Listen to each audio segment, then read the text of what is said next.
I answered calls for a company that had no product. The job listing said customer service representative, evening shift, excellent pay. I applied on a Tuesday and got a call back within an hour. The woman on the phone asked if I could start that night. I said yes before I even thought about it. The office was in a strip mall between a tax preparation place and a vacant storefront. Inside, it looked like every call center I'd ever seen. Rows of cubicles, fluorescent lights, motivational posters about teamwork. A woman named Sandra met me at the door and walked me to my desk. She handed me a headset and a laminated card with a script on it. The script was simple. Thank the customer for calling, ask for their order number, apologize for any inconvenience. Tell them their concern has been noted and someone will follow up within 3 to 5 business days. That was it. No product name, no company name. Just those 4 steps over and over. I asked Sandra what we were selling. She smiled in a way that didn't reach her eyes and said the products varied. I asked if there was a catalog or a database I should know about. She said I'd pick it up as I went along. Then she walked away and my phone started ringing. The first caller was a man who said his order was 3 weeks late. I asked for his order number. He rattled off a string of digits and I typed them into the computer. The system had a single field for order numbers and nothing else. No names, no addresses, no product descriptions, just a blinking cursor and an empty box. I typed his number in and hit enter. The screen went blank for a moment, then showed a single word, acknowledged. I followed the script. I apologized. I told him his concern had been noted. He sighed and thanked me and hung up. It felt wrong, but I couldn't pinpoint why. The second caller was a woman asking about a return.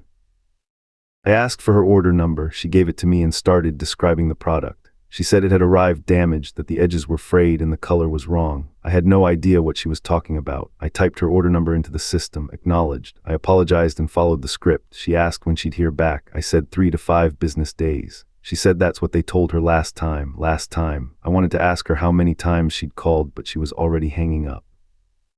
The calls kept coming. A man said his order never arrived. A woman said she received the wrong item. Another man said the product stopped working after 2 days. They all had order numbers. They all knew exactly what they'd ordered. None of them could understand why I couldn't help them. I looked around the call center. There were maybe a dozen other people working, all with headsets on, all typing into computers. I caught the eye of the guy in the cubicle across from mine. He was younger than me, maybe early 20s, with the kind of tired expression that said he'd been here longer than he wanted to be. I mouthed the words, "What do we sell?" He just shrugged and went back to his call. During my break, I tried to find Sandra. The break room was empty except for a coffee maker and a humming vending machine. There was a bulletin board on the wall covered in the same motivational posters. One of them said, "Every call matters," in big blue letters. Underneath, someone had written in pen, but to who? I went back to my desk. The calls kept coming. The order numbers kept getting entered. The system kept saying acknowledged, and then around midnight something changed. A woman called and said her order had arrived, but it wasn't what she expected. I asked what she'd received. She hesitated. She said it was hard to explain. She said it looked right, but it felt wrong, like it was humming at a frequency she couldn't quite hear.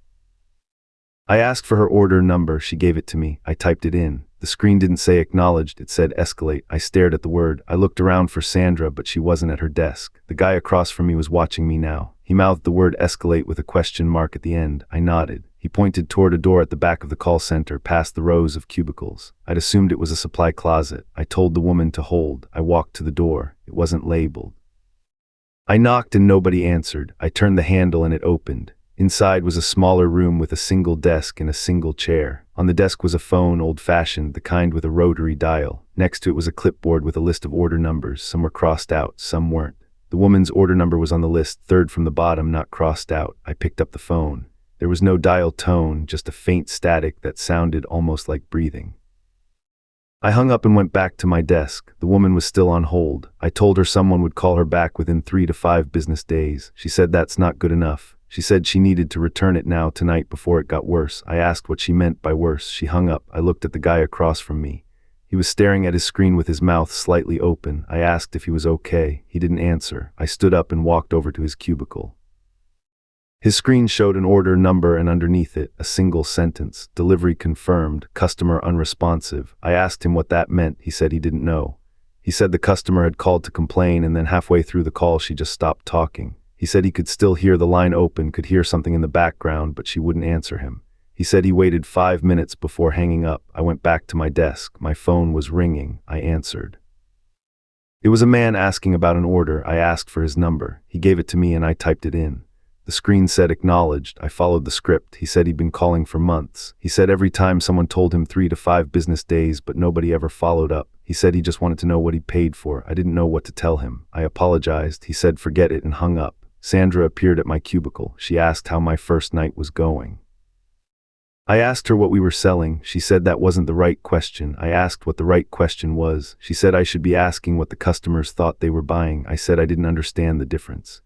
She smiled that empty smile again and walked away. The calls kept coming, more people asking about late orders, more people describing products I'd never heard of. A woman said hers was humming. A man said his had started moving on its own.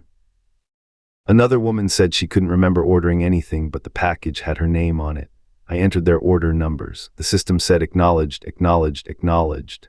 None of them said escalate. I started to wonder what made that first woman's order different. I thought about the room with the rotary phone and the list of order numbers. I thought about the crossed out ones. Around 3 in the morning, the calls slowed down. I had maybe one every 10 minutes instead of back to back. The guy across from me was gone. I didn't see him leave. Sandra was at her desk, but she wasn't taking calls. She was just sitting there staring at her screen. My phone rang. I answered. It was the woman from earlier, the one whose order said escalate. She said she needed help. I asked what was wrong. She said it wouldn't stop humming. She said it was getting louder. I asked where it was. She said in her house, in the room with her, but she couldn't see it anymore. She said it was there but not there. I asked if she'd tried to return it. She said she couldn't find the door. I told her to hold. I walked to the back room. The door was open now. The rotary phone was ringing. I picked it up. A voice on the other end said the woman's order number, just the number, nothing else. I asked who this was. The voice repeated the number. I looked at the clipboard. Her number was crossed out now in red ink that hadn't been there before. I asked what that meant. The voice said delivery complete. I said the customer needed help. The voice said the customer received what they ordered. I said she didn't know what she ordered. The voice said that's not our concern. I asked what happens now. The line went dead. I went back to my desk. The woman was still on hold. I told her someone would follow up. She said she could see it now. She said it was standing in the corner of her room. She said it looked like her. I asked what she meant. She said it had her face, but the eyes were wrong. She was crying now. She said it was reaching for her phone. The line went dead. I sat there for a long time. My phone didn't ring again. I looked around the call center. Half the cubicles were empty now. Sandra was gone. The motivational posters looked faded in the fluorescent light. I logged into the system one more time. I typed in random numbers just to see what would happen. The screen said invalid entry. I tried the woman's order number. It said closed. I left at dawn. I didn't tell anyone I was leaving. I just took off my headset and walked out. The parking lot was empty except for my car. The strip mall looked abandoned in the early light. I got 3 paychecks after that, direct deposit, more money than I'd ever made for 8 hours of work. Then they stopped. I tried to find the office again a few weeks later, but the strip mall was gone. Not abandoned, gone. There was just an empty lot where it used to be, like nothing had ever been there. I still get calls sometimes, always around midnight. Always the same static that sounds like breathing. I never answer. But sometimes I wonder what I would hear if I did. I wonder if it would be a customer asking about an order, or if it would be something else, something that used to be a customer, asking why nobody ever followed up. Drop your verdict in the comments. Wait, what?